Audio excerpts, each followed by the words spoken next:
welcome on the show called Ambassador of the Month, where we celebrate diplomatic excellence and cultural exchange. Today we are at the British Embassy and it's an honor and privilege to connect with British Ambassador to Qatar, His Excellency Neerav Patel.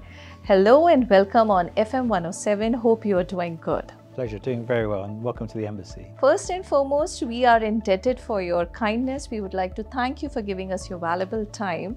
Your Excellency, please tell me what inspires you, to pursue your career in diplomacy, and if you can share any of those unique, moments that actually reaffirmed your commitment to this path. I feel so lucky to have fallen into this career, and a real honour and a privilege to be British Ambassador to the State of Qatar.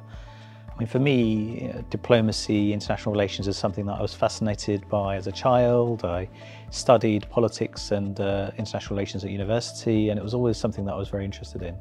But being surrounded by inspirational leaders, once I started my career, some of the politicians that I worked for in the UK, some of the leaders I had a chance to sort of meet internationally, it just really made me understand that if you do work hard and you really want to make a difference in the world, you can do. For example, the first posting I had overseas was Afghanistan, and I spent a lot of time early on going around visiting various NGOs and third country organisations, and there was a small NGO that was receiving funding from the British government that was promoting livelihood for women and girls in different parts of the country, and they were doing such an amazing job of bringing hope and opportunity, and it just struck me this is a small thing that diplomacy can help to achieve, and I want to do more of that. How would you like to assess the current status of the two countries, UK and Qatar, and what key developments have been done in the recent months? I feel really lucky this is my first job as ambassador. I've had various postings in the Middle East and Asia before that. This is my first time as ambassador. And I feel really lucky coming to Qatar in particular because the relationship is so strong and historic, and the ties are so deep, and it goes all the way to the top, including from His Highness the Father Emir and His Highness the Emir. Both of them studied in the UK, including at Sandhurst. So many Qataris call London their second home. The UK is the premier educational destination for Qataris, and the list goes on and on and on. And so coming in a year ago, I felt incredibly lucky because if that was the baseline, then we could have, there was such a strong basis on which to build. The one big thing over the last year that I feel incredibly proud to have been a small part of, is the state visit by His Highness the Emir Sheikh Tamim bin Hamad Al Thani to the UK. This was his first state visit as Emir, and only the third in Qatar's history. The father Emir had one in 1986, in 2010, and the grandfather Emir in 1986. And this I knew was going to be a rare and historic moment. These things only come around once every 20 years. And we really went for it. And I think it was a special, historic, once in a career moment for me, opportunity to show the depth and quality of the relationship between the two countries. Now let's talk about economic ties. What initiatives have been taken in order to enhance the economic ties between UK and Qatar, particularly if we talk about trade, investment and technology? I should say that economic growth is the central mission for the British government, and so this is at the absolute heart of what I'm trying to work on and achieve here. And I think the UK has an amazing basis for which to do so. We are particularly in terms of economic ties and trade, the UK has the lowest corporation tax of anywhere in the G7. We are the world's biggest exporter of financial services and the second largest exporter of professional services. In terms of technology, there are only 3 economies in the world that have a $1 trillion value tech sector: the US, China and the UK. And on top of that, you have a new British government that is going to be in power for the next 5 years, and has made very clear its central mission is growth. And they're putting in place long-term strategic plans on technology, on infrastructure, on industrial strategy that will make it easier for economic partners such as Qatar to deepen our relations. The baseline is very strong. We have stock of investments by Qatar in the UK exceeding £100 billion, of which more than 40 billion are by the Qatar Investment Authority. We're keen to deepen and broaden those investments. And there's a stereotype that it's all property in London. That's not true at all. The investments range across life sciences, energy, culture, across the breadth and width of the UK, and we want to do more in that space. On trade, we're looking forward to concluding negotiations on a UK GCC free trade agreement that will increase the value of all of our economies by billions in growth. So I think the value to the UK will be more than 2 billion a year, and to the GCC as a whole, more than 16 billion a year.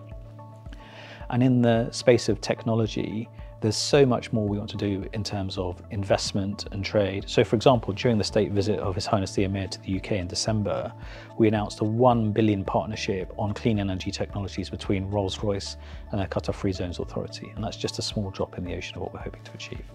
Well, let's talk about cultural exchange also. Can you elaborate any of the recent cultural and educational exchange between the two countries, and that you believe that it actually aims to, strengthen people-to-people connection? Again, it's such a already sort of rich and vibrant area of our relationship. I think, as I already said, the UK is the premier education destination for Qataris. More Qataris study in the UK for higher education than anywhere else in the world, more than 3,000 at any one time. More than 3,000? Yeah, at any one time, across the whole country, and it's not just the UK. There are UK universities active and present here, ranging from UCL, Liverpool John Moores, Aberdeen, and there are more coming. There are educational initiatives that are long underway. We've had for more than a decade now, Qatar National Library and the British Library have been working on a joint digitisation project to digitise archival footage and documentation related to the Middle East, the largest in the world, with more than 2 million pages put online for anyone to access.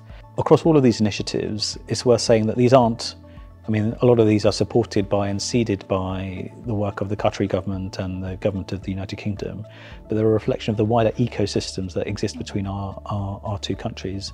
There's so many museums and galleries and libraries in the UK that have got links here, book festivals, art fairs. I think my job is just to sort of encourage from a distance and to stay out of the way of what is clearly a thriving, multi-dimensional relationship, rather than to direct it from the centre. Very well said. Okay, how does UK plan to collaborate with Qatar on defence and security? I suppose the first thing to say is that the UK really appreciates the role that Qatar plays in international security. For a small country, it has an enormous outsized influence. If you think about the mediation successes, the essential mediation that Qatar has been performing in Gaza over the last 15 months, where it's secured the release of more than 150 hostages and countless Palestinian prisoners. It's absolutely essential. And that's just one file. I think Qatar has been mediating in Ukraine for the release of Ukrainian children, in Afghanistan for prisoner releases across the board. In Africa, I know that His Highness the Emir has been active on trying to mediate a reduction in the conflict between Rwanda and the DRC.